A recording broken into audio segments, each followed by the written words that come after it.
Yo, what is up, guys? It's Oxgear bringing guys another video, and in this video I wanted to discuss a certain topic that actually a couple of people have asked me in the past couple days, including like family members who are concerned, which I don't know why they'd be sometimes, because my family is more of a like older generation of people, so I don't know why they sometimes care, but at least, you know, they're family members, they deserve to know. So, and a couple of my friends who I have been in touch with in the past couple days from older teams and all that good stuff. So what I wanted to get into is the question of, have I ever thought about quitting COD or just quitting competitive, like any kind of competitive gaming in general? And the big general answer is yes. I have thought about it at points in time. Of course, every competitive Call of Duty player always has that feeling in about their second or third year of Call of Duty. Even in their, no matter what time, you're always going to be constantly thinking about it because you want to go pro so badly. And if you're not seeing the success right off the rip, you're going to feel doubts. And that's with every player. Every player has their doubts, and they will have rough starts. Not every player is going to start off, you know, great unless you have a great set of teammates, great set of everything. Just having a good overall setup of teammates that can just, I won't say carry you, but like kind of give you that guidance to where you need to be. So around the time when I really thought about this was about around the Call of Duty Ghost age in mid AW, when I was still teaming with MMG, but it's not necessarily their fault. You know, sure, we had some downfall in MMG, and I was kind of getting mad about that. But what can you do? You just gotta stick with it. But anyway, the thing that in Ghost that concerned me was my skill gap compared to the other players. My internet wasn't as good as some of the others. I'm not saying that's the whole thing. I didn't put enough time. I didn't know if I wanted to still grind the game even or not.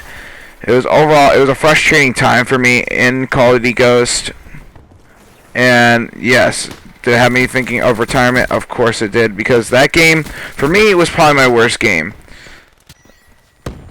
I cannot do anything in Call of Duty Ghost. But then, reasons why around mid-advanced warfare, why this was occurring. Well, let me tell you. At the time, I was still part of MMG. I wasn't seeing much success, and I was feeling like it was my fault. And some of you guys might say it was my fault.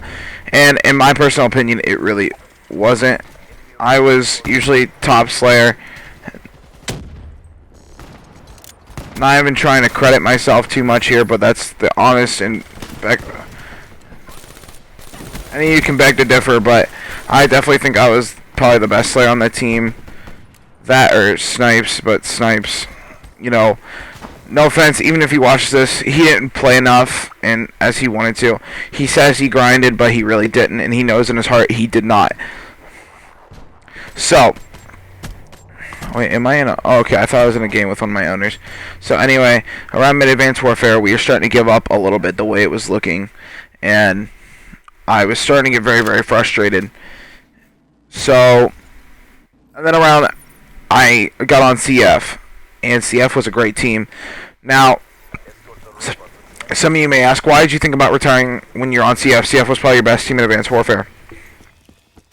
Well, the reason why, because I thought I was pretty good on that team, and I wasn't doing anything wrong. I was sort of like that key, the way it felt.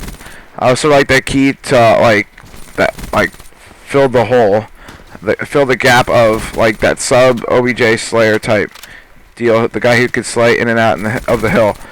Well, when I got dropped from CF. That definitely brought my confidence level down, and it definitely affected me even a little bit to this day, because it's like I definitely look at those players as still very talented players. They just don't play as much as I do anymore, because, you know, they're all seniors in high school now, which is crazy to think. And plus, I was the youngest player on that team, so it was a little rough. But that's whatever. So, going into this game, because I wasn't looking... When I first touched the PS4 controller, I immediately had problems. Because I've always been an Xbox fanboy. I played PS3 for a little bit. I played it for like maybe 1 or 2 months. I didn't play it very long. And I wasn't seeing myself the way I did in AW. I thought, oh man, maybe my whole AW season was just a fluke. I was just a jetpacker or something. But that's not the case. It just took me a little bit of time to get used to the game and how it was formatted. And now I think I'm pretty good. So I started getting my confidence back. I joined what at the time was called... What was it called? What was our original team name called? I think it was called Global Phenom Gaming or something like that when I first joined with this team. Like, okay, the first team I really teamed with was, of course, Jordan. And then they sort of found me. I hit them up on Twitter, and at the time they were struggling. So I just had to look towards my options, and of course I went to MVE, Massville and Esports. I went to MVE for about 2 weeks or so, and I ended up getting dropped. So it was definitely a low time in my Call of Duty career, because I was getting dropped from all these teams. I felt like it wasn't my fault, but at the end of the day, whenever you get dropped, it's probably the worst feeling ever. No matter what the stats you dropped was, getting dropped feels just absolutely awful. Because it's like, I didn't even tell you about the game before I got dropped. I dropped 30 some odd kills in a uplink. Oh god. I dropped 30 some odd kills in the uplink, and they said, okay, after that you're just not fitting with us, so you're getting dropped. And I was like, what did I do to deserve this? Like, I just dropped 30 kills in the hard point, and I get dropped for it. So at the end of the day, I was a little depressed, but I had to keep moving on. And then I was thinking at the time, wow, I'm never going to find a team that's going to suit me. I think this is it. That's when I started like focusing on more on my marching band and stuff like that.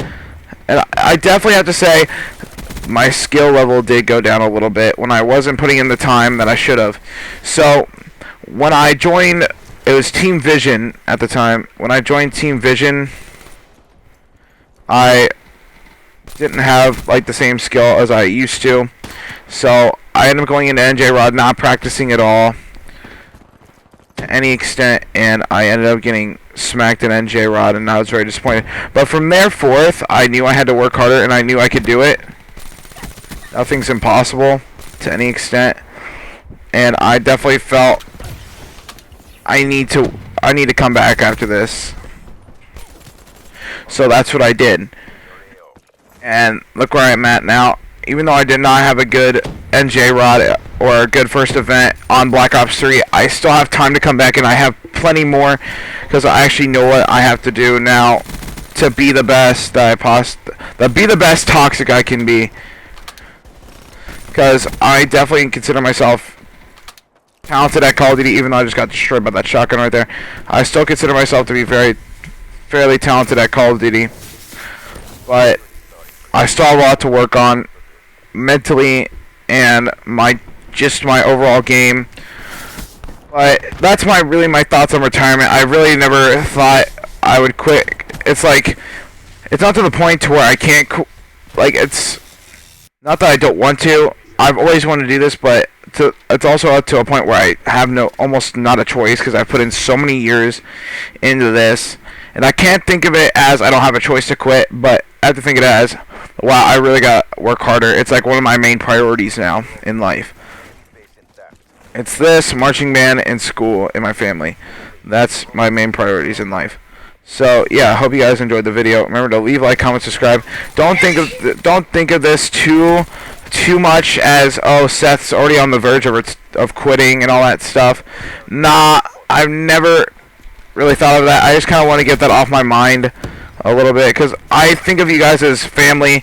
Really, it might not seem like it all the time, but I really do think of you guys as family, and this YouTube does mean a lot to me, and I wouldn't quit it for anything unless, you know, I got some major health issue or something that would stop me from doing it, but I'd still even try to find a way. So yeah, I just want to have a little one-on-one talk with you guys. Hope you guys enjoyed the video. Remember to leave, like, comment, subscribe. Remember to follow me on Twitter is @indoor_toxic. Remember to follow me on Twitter. Wait. Okay, I'm gonna say that again. Remember to follow me on Twitter is @indoor_toxic. Remember to follow me on Instagram is Seth_O with 4 O's. Have a wonderful day, guys. And don't take this too much. And have a great day, guys. And I'll see you.